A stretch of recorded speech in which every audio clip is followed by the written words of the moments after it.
नमः शिवाय। जय श्री राम। राधे राधे मित्रों, कैसे आप सभी लोग। आशा करता हूँ हमेशा की तरह कुशल मंगल से होंगे, अच्छे से होंगे, स्वस्थ होंगे, दूसरों की सहायता कर रहे होंगे और अपने परिवारजनों मित्रों के साथ खुशी खुशी प्रसन्नचित होकर जीवन व्यतीत कर रहे होंगे। ऐसी दुआएं मनोकामना मैं भगवान से आप लोगों के लिए हमेशा से करता हूँ।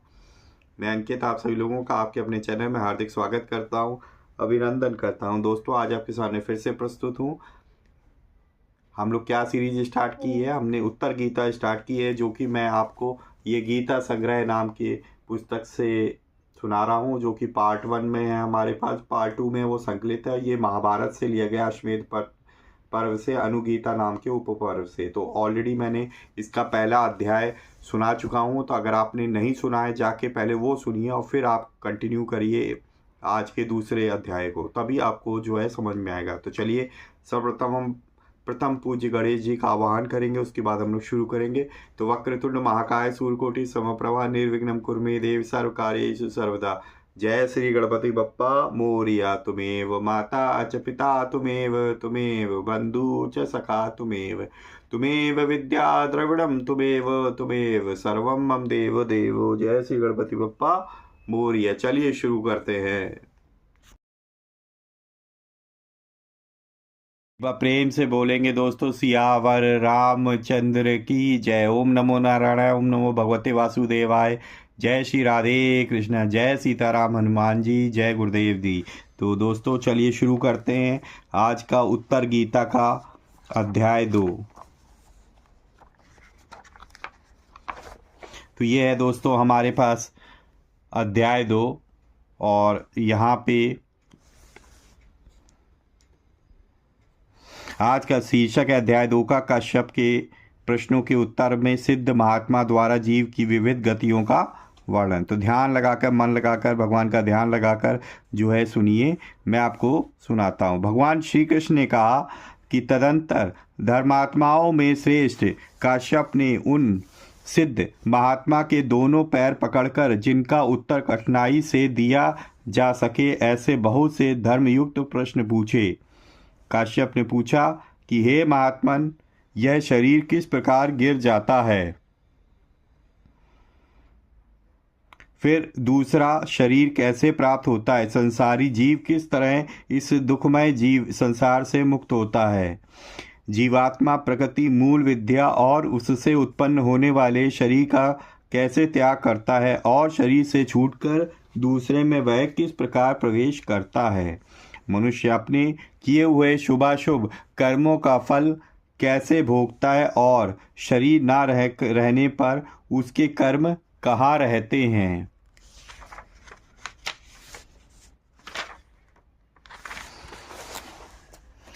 ब्राह्मण कहते हैं कि हे वृष्णि नंदन श्री कृष्ण, काश्यप के इस प्रकार पूछने पर सिद्ध महात्मा उनके प्रश्नों का क्रमशः उत्तर देना आरंभ किया। वह मैं बता रहा हूँ, सुनिए। सिद्ध ने कहा कि हे कश्यप, मनुष्य इस लोक में आयु और कीर्ति को बढ़ाने वाले जिन कर्मों का सेवन करता है, वे शरीर प्राप्ति में कारण होते हैं। शरीर ग्रहण के अनंतर जब वे सभी कर्म अपना फल देकर क्षीण हो जाते हैं, उस समय जीव की आयु का भी क्षय हो जाता है। उस अवस्था में वह विपरीत कर्मों का सेवन करने लगता है और विनाश काल निकट आने पर उसकी बुद्धि उल्टी हो जाती है। वह अपने सत्व, धैर्य, बल और अनुकूल समय को जानकर भी समय पर अधिकार न होने के कारण असमय में तथा अपनी प्रकृति के विरुद्ध भोजन करता है। अत्यंत हानि पहुंचाने वाली जितनी वस्तुएं हैं, उन सब का वह सेवन करता है। कभी तो बहुत अधिक खा लेता है, कभी बिल्कुल ही भोजन नहीं करता है, कभी दूषित खाद्य अन्न पान को ग्रहण कर लेता है, और कभी एक दूसरे से विरुद्ध गुण वाले पदार्थों को एक साथ खा लेता है। किसी दिन गरिष्ठ अन्न और वह भी अधिक मात्रा में खा जाता है। कभी कभी एक बार का खाया हुआ अन्न पचने में भी नहीं पाता कि दोबारा भोजन कर लेता है। अधिक मात्रा में व्यायाम और स्त्री संभोग करता है। सदा काम करने के लोभ से मलमूत्र के वेग को रोके रहता है। रसीला अन्न खाता और दिन में सोता है तथा कभी कभी खाए हुए अन्न के पचने के पहले असमय में भोजन करके स्वयं ही अपने शरीर में स्थित वात पित्त आदि दोषों को कुपित कर देता है। उन दोषों को कुपित होने से वह अपने लिए प्राण नाशक रोगों को बुला लेता है अथवा फांसी लगाने या जल में डूबने आदि शास्त्र विरुद्ध उपायों का आश्रय लेता है। इन्हीं सब कारणों से जीव का शरीर नष्ट हो जाता है। इस प्रकार जो जीव का जीवन बताया गया उसे अच्छी प्रकार समझ लो। शरीर में तीव्र वायु से प्रेरित हो पित्त का प्रकोप बढ़ जाता है और वह शरीर में फैलकर समस्त प्राणों की गति को रोक देता है। इस शरीर में कुपित होकर अत्यंत प्रबल हुआ पित्त जीव के मर्म स्थानों को विदीर्ण कर देता है। इस बात को ठीक समझो। जब जब मर्म स्थान छिन्न भिन्न होने लगते हैं तब वेदना से व्यथित हुआ जीव तत्काल इस जड़ शरीर से निकल जाता है, उस शरीर को सदा के लिए त्याग देता है। हे दुष्श्रेष्ठ, मृत्यु काल में जीवन का तन मन वेदना से व्यथित होता है, इस बात को भली भांति जान लो। इस प्रकार संसार के सभी प्राणी सदा जन्म और मरण से उद्विग्न रहते हैं। हे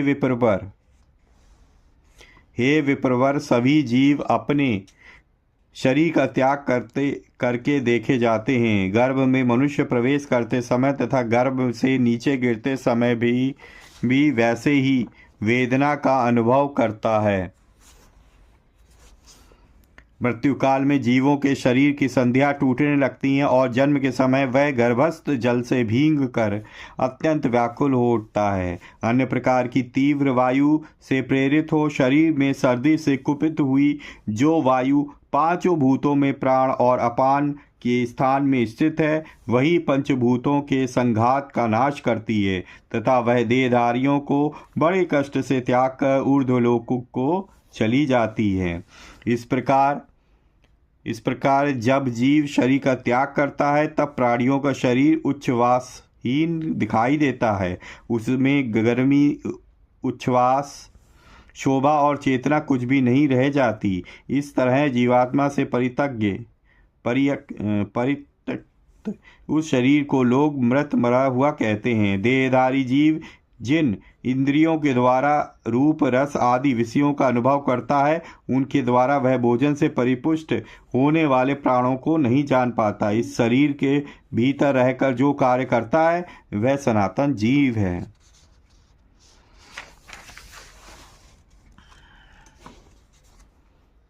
कहीं संधि स्थानों में जो अंग संयुक्त होता है उसको तुम मर्म समझो, क्योंकि शास्त्रों में मर्म स्थान का ऐसा ही लक्षण देखा गया है।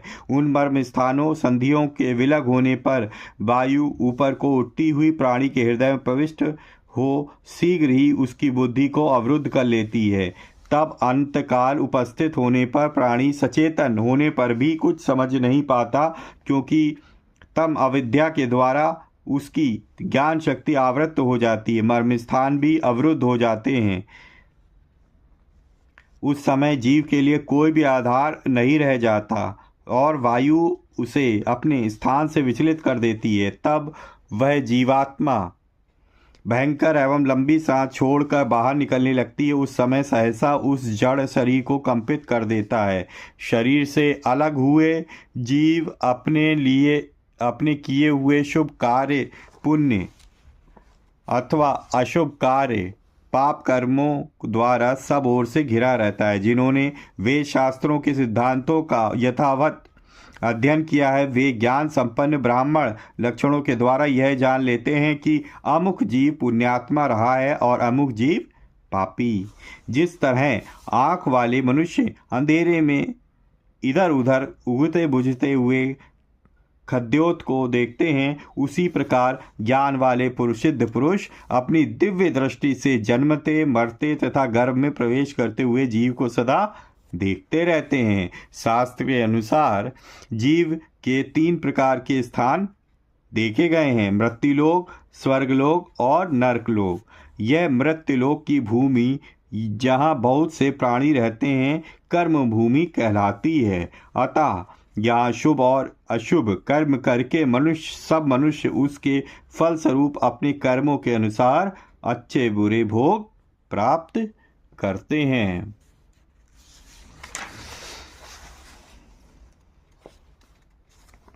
यही पाप करने वाले मानव अपने कर्मों के अनुसार नरक में पड़ते हैं। यह जीव की अधोगति है जो घोर कष्ट देने वाली है।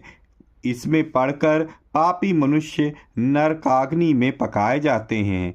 इससे छुटकारा मिलना बहुत कठिन है। अतः पाप कर्म से दूर रहकर अपने को नरक से बचाए रखने का विशेष प्रयत्न करना चाहिए। स्वर्ग आदि के ऊर्ध्वलोकों को जाकर प्राणी जिन स्थानों में निवास करते हैं उनका यहाँ वर्णन किया जाता है। इस विषय को यथार्थ रूप से मुझसे सुनो। इसको सुनने से तुम्हें कर्मों की गति का निश्चय हो जाएगा और नैष्ठिक की बुद्धि प्राप्त होगी। जहाँ से समस्त तारे हैं, जहाँ वह चंद्रमंडल प्रकाशित होता है और जहाँ सूर्यमंडल जगत में अपनी प्रतिभा से उद्भासित हो रहा है, ये सब के सब पुण्य कर्मा पुरुषों के स्थान है। ऐसा जानो, पुण्यात्मा मनुष्य उन्हीं लोकों में जाकर अपने पुण्यों का फल भोगते हैं। जब जीवों के पुण्य कर्मों का भोग समाप्त हो जाता है तब वे वहाँ से नीचे गिरते हैं। इस प्रकार बारंबार उनका आवागमन होता रहता है। स्वर्ग में भी उत्तम, मध्यम और अधम का भेद रहता है। वहाँ भी दूसरों का अपने से बहुत अधिक दीप्तिमान, तेज एवं ऐश्वर्य देखकर मन में संतोष नहीं होता है। इस प्रकार जीव की इन सभी गतियों का मैंने तुम्हारे समक्ष पृथक पृथक वर्णन किया है। अब मैं बतलाऊंगा कि जीव किस प्रकार गर्भ में आकर जन्म धारण करता है।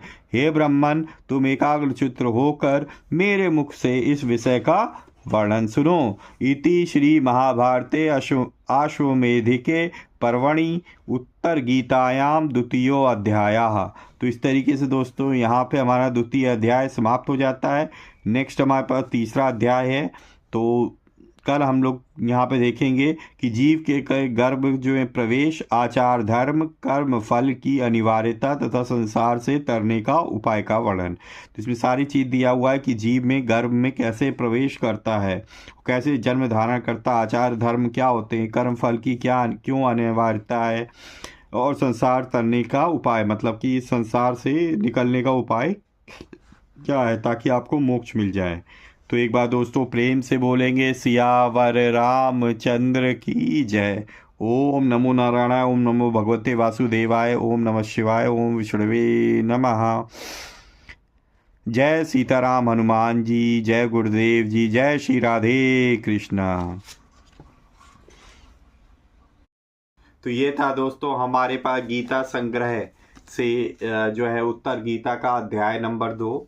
ठीक है, कैसा लगा आप लोगों को कमेंट बॉक्स में अपनी जो राय जरूर लिखिएगा। एक बार नमो नमो ओम नमो नारायणाय जरूर टाइप कीजिएगा कमेंट बॉक्स में दोस्तों, और ताकि मुझे पता चले कि कौन कौन लोग देख रहे हैं इस वीडियो को, उनको अच्छा लग रहा है कि नहीं। तो अपनी राय जरूर कमेंट बॉक्स में लिखिएगा।